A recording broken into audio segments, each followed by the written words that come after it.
ખેરાલુની ખારીકુવી સિંધી સોસાયટીની મહિલાઓએ નિયમિત પાણી ન મળવા સહિત પાણી મુદ્દે નગરપાલિકા ગજવી.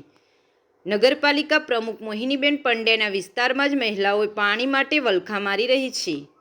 ધરોઈનું પાણી 2 દિવસથી જ ન આવતા વૈકલ્પિક વ્યવસ્થા ખોરવાયાનું નગર સેવક ચેતનજી ઠાકોરે કબૂલ્યું. ખેરાલુ નગરપાલિકાની પ્રમુખની ચેમ્બરમાં બેસી રહીને રેગ્યુલર પીવાના પાણી માટે કરી બબાલ કરી ચેતનજી ઠાકોરે રજૂઆત સાંભળી મહિલાઓને ચા પાણી પીવડાવ્યા. નગરપાલિકા સભ્ય ચેતનજી ઠાકોરે પાણીના ટેન્કરથી પાણી આપવાની ખાતરી આપતા મહિલાઓએ શાંતિ પકડી. નગરપાલિકાની ટીમ બસ સ્ટેશન નજીક વાડી સામે અને અન્ય રોડ પર ભરાતા વરસાદી પાણી તેમજ પંચમુખી હનુમાન મંદિર આગળના ફ્લેટોનું ગંદુ પાણી રોડ પર આવે છે તેનું પણ છેલ્લા 6 મહિનાથી પરેશાન લોકોનો મુદ્દો હલ કરી શક્યા નથી. નગરપાલિકા પ્રમુખ મોહિનીબેન પંડ્યાના વિસ્તારમાં પણ અનેકવિધ પ્રશ્નો હલ નથી થયા તો બીજા વિસ્તારોમાં કેવી સ્થિતિ હશે તે ચર્ચાનો ટોક ઓફ ધ ટાઉન બની. આ અંગે નગરપાલિકા આગળ શરીફાબેન સુમરા અને મુમતાજબેન સુમરાએ મીડિયા સમક્ષ વિગતો આપી હતી. નગરસેવક ચેતનજી ઠાકોરે પણ મીડિયા સમક્ષ વિગતો આપી હતી. વધુ સમાચારો અને અપડેટ્સ માટે જોતા રહો online TV news. Reporter Renuka Thakor સાથે ફારૂક મેમન, ખેરાલુ.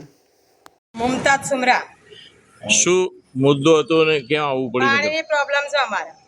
ખારી કોઈ સિંધી સોસાયટી રામરોટી એરિયા આખામાં પાણીની પ્રોબ્લેમ બહુ છે.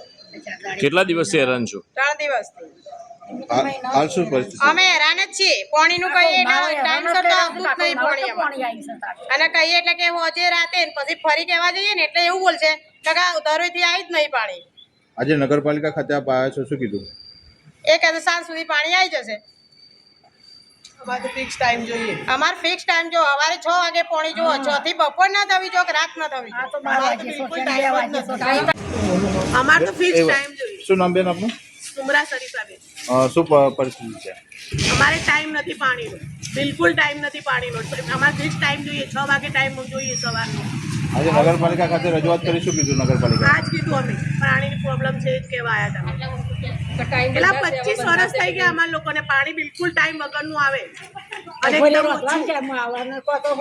વોટ જોતા હોય એટલે આવી છે પછી કોઈ પૂછવાય આવતું નહીં. અમારે એક જ ટાઈમ જોયો કે 6 વાગે એટલે 6 વાગે સવારે પાણી આવી જ જવું. પ્રથમ તો આપના માધ્યમથી કહેવા માગું છું કે જે 2 દિવસથી ધરોઈથી આગળથી જ પાણીનું પ્રવાહ બંધ છે એટલે અહીંયા થોડી વોર્ડ નંબર 2ની અંદર મારા જ મત વિસ્તાર છે એમાં થોડી તકલીફ હતી અને એ લોકોને જે બહેનો આવી હતી એમને એક અમે ભાવપૂર્વક કીધું છે કે 7 સુધી અમે પાણી આપી દઈશું.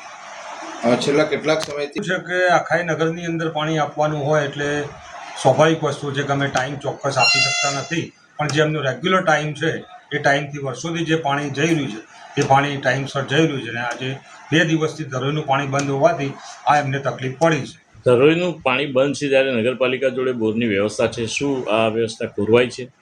બોરની વ્યવસ્થા છે પણ વૈકલ્પિક વ્યવસ્થામાં એવું છે કે હાલ નગરમાં જ્યારે અમે 40 લાખ લીટર પાણી આપવા જઈ રહ્યા છીએ તો એ રીતે જ્યારે ધરોઈનું પાણી આવતું હોય તો અમે 100% સંપૂર્ણ ગામને પાણી આપી શકીએ, પણ ધરોઈનું આ 2 દિવસથી પાણી બંધ હોવાથી અમે ખેરોડ નગરની અંદર ખાસ કરીને વોર્ડ નંબર 2ની અંદર અમે પાણી આપી શક્યા નથી, પણ પાણીની ટેન્કરોની વ્યવસ્થા અમે આજે વૈકલ્પિક વ્યવસ્થા કરી છે.